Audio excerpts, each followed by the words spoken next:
அப்போது நம்ம இதில் என்ன தெரிஞ்சுக்கலாம், திருவள்ளுவர் முன் வச்சிருக்காரு. அப்போ திருவள்ளுவரோட வாழ்ந்த காலங்களில், ஏன்னா இப்போ அவர் மட்டுமே அந்த மருத்துவத்தை சீரால உழவு சுற்றி அவர் தெரிஞ்சு வந்திருந்தார் அப்படின்னா, அதை மட்டுமே தெரிஞ்சு வந்திருந்தாருன்னா அவர் அந்த அளவுக்கு வந்து அதை பற்றி வெளியிட்டிருக்க மாட்டார். தனக்கு தான் பயன்பாட்டில் தான் இருந்திருக்காரு.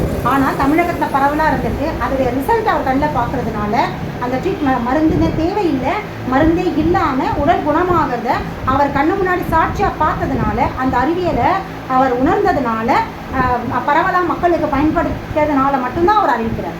புரியுதுங்களா? ஒரு ஒரு ஒரு குறிப்பிட்ட பகுதி மக்கள் எல்லாருக்குமே பயன்பட்டால் மட்டும்தான் அந்த மருத்துவத்தை பற்றி நம்ம சொல்ல முடியும்.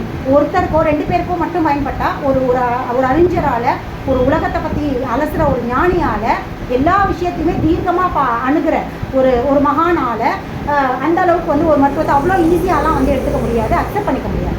அவர் அக்செப்ட் பண்ணி அந்த மருத்துவத்தை பற்றின எல்லா விஷயங்களும் பசி முதற்கொண்டு, பசிதான் அடிப்படை அப்படின்ற உடல் இயற்கை பற்றியும், நாடி பார்த்தல் பற்றியும், நாடி முறை பற்றியும், பஞ்சபூதங்கள் பற்றியும், அது போக மருந்தே தேவையில்லை அப்படிங்கிற உடலுடைய அடிப்படை தத்துவத்தை பற்றியும் ரொம்ப ரொம்ப ஆழமாக அவர் எழுதியிருக்கார். அப்படின்னா இப்போது அவர் வந்து சித்த மருத்துவமும் ஆயுர்வேதாவும் கூட அவர் பார்த்துருக்கிறார். கண்டிப்பாக அவருடைய பீரியடில் அதையும் வந்து அலசிருப்பார். ஏன் அதை பற்றின ஒரு குறிப்பு கூட எழுதலை இல்லையா? அக்குபஞ்சர் மருத்துவத்தோட தத்துவத்தை பற்றி மட்டுமே எழுதியிருக்காரு. மருந்து தேவையில்லைன்ற தத்துவத்தை பற்றியே எழுதியிருக்காரே தவிர, அவர் எந்த இடத்துல ஏன் வந்து ஒரு சின்ன குறிப்பு கூட சித்த மருத்துவத்தை பற்றி, ஆயுர்வேத மருத்துவத்தை பற்றியும் அவர் பரிந்துரைக்கவே இல்லை. அவர் நினச்சிருந்தா அதையுமே கூட ப்ரொமோட் பண்ணியிருக்கலாம், பரிந்துரைக்கலாம், மருந்தும் சாப்பிடலாம் அப்படின்ற ஒரு வார்த்தை அவர் எங்கேயுமே பயன்படுத்தலை. அடித்து பேசுகிறாரு, மருந்து தேவையே கிடையாது. அதற்கான ரீசனையும் அவங்க சொல்கிறார். வெறும் மருந்து தேவையில்லைன்னு சொல்லி மொட்டையாக விடலை இல்லையா? ஏன் தேவையில்லை, அதோடைய அடிப்படை என்ன, ஏன் தேவையில்லை, உடலோட ஆணி வேறு என்ன, மருந்து சாப்பிடாம இருக்கிறதுனால ஏற்படுற பயன், மருந்து ஏன் தேவையில்லை அப்படிங்கிறதுக்கான காரணம், இது ரெண்டுத்தையுமே அவர் வந்து அங்கே குறிப்பிட்டிருக்கார். அப்படின்னா என்ன அர்த்தம்? நிறைய பேருக்கு அந்த மாதிரி மருந்தை சாப்பிடாம நிறைய பேர் வந்து குணமடைஞ்சிருக்காங்க அப்படிங்கிறத அங்கே உண்மை. உடம்போட அதை ஆய்வு செஞ்சு அதை கண்ணால் பார்த்து அதை பற்றின முழு புரிதலோடு அவர் வந்து அதை கிளியராக எடுத்துக்கார். ஏன்னா ஒரு திருக்குறள் நிச்சயமாக திருவள்ளுவர் வந்து தனக்கு மட்டுமே எழுதி வச்ச குறிப்பு கிடையாது. இது பல மாணவர்களுக்கு எழுத போதிக்கப்பட்ட ஒரு விஷயம். ஒரு அறிஞர்கள், ஒரு பெரிய ஞானிகள் எல்லாருமே தான் தெரிஞ்சுக்கிட்ட விஷயத்தை வந்து முதல்ல எழுத மாட்டாங்க, போதிப்பாங்க. அதான் அந்த காலத்துடைய அடிப்படை ஆசிரியர்களோ இல்லை ஞானிகளுடைய வேலை. தான் தெரிஞ்சுக்கிட்ட விஷயத்த மற்றவங்கக்கிட்ட சொல்லுவாங்க, மற்றவங்ககிட்ட பறைசாற்றுவாங்க, மற்றவங்ககிட்ட பரிந்துரைப்பாங்க, மற்றவங்ககிட்ட பேசுவாங்க. இப்படித்தான் எல்லா சமயங்களுமே உலகம் முழுக்கவுமே வந்து பிரசித்தியாச்சு.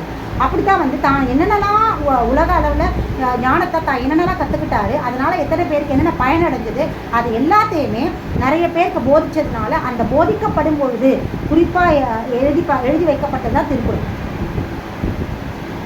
ஸோ அவர் ஒவ்வொரு விஷயத்தையும், வாழ்க்கை மனிதர்கள் இந்த பிரபஞ்சத்தை வாழ ஒவ்வொரு விஷயத்தையும் அவர் எடுத்துக்கிட்ட அதிலிருந்து அதை அலசி ஆராய்ச்சி அதில் இருக்கிற மைய கருத்து, அதில் இருக்கிற எக்ஸ்டென்ட், அதில் இருக்கிற முழுமையான தீர்வு, தீர்க்கம் எல்லாத்தையுமே அவர் ஒவ்வொரு விஷயத்தையும், தாம்பத்தியமாக இருக்கட்டும், இல்லை வான் சிறப்பு முதற்கொண்டு, இறை வழிபாடு முதற்கொண்டு, மருத்துவம்லேருந்து எல்லாத்தையுமே அதில் இருக்கிற எக்ஸ்டென்ட் லெவல் மிகச்சரியான பார்வையாக தான் அவர் வந்து போதிச்சுட்ருக்காரு.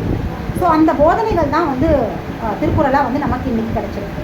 எழுதி வச்சுருந்தானா அவர் மட்டுமே, இன்னொரு விஷயத்தை நம்ம இதை தெரிஞ்சுக்கலாம், அவர் தனக்கானதான மட்டுமே பார்த்ததை வந்து எழுதி வைக்கணும்னு நினச்சிருந்தாருன்னா அந்த ஓலைச்சுவடுகள் என்றைக்கோ அழிஞ்சு போயிருக்கு, காணாமல் போயிருக்கு. ஏன்னா எழுதி அவர் என்ன பண்ணியிருப்பார், வீட்டில் சேவ் பண்ணி வச்சுருப்பார், இல்லை எங்கேயாவது வச்சுருப்பார். அதோடைய காலங்கள் ஒரு 500 வருஷத்துக்கு கழிச்சு, 500 1000 வருஷங்கள் கழிச்சு அது முழுமையாக அழிஞ்சு போயிருக்கு அந்த ஓலைச்சுவடுகள். இது மற்ற மனிதர்கள்கிட்ட கடத்தப்பட்டதுனால தான் இன்றைக்கும் திருக்குறள் அழியாமல் தலைமுறையாக வாழ்ந்துக்கிட்டு இருக்கு. இதான் உண்மை. இது போக இதோடைய ஒரு முக்கியமான ஒரு விஷயத்தை பற்றி, திருக்குறளை பற்றி பேசணும். அடுத்த காணொளியில் பார்க்கணும்.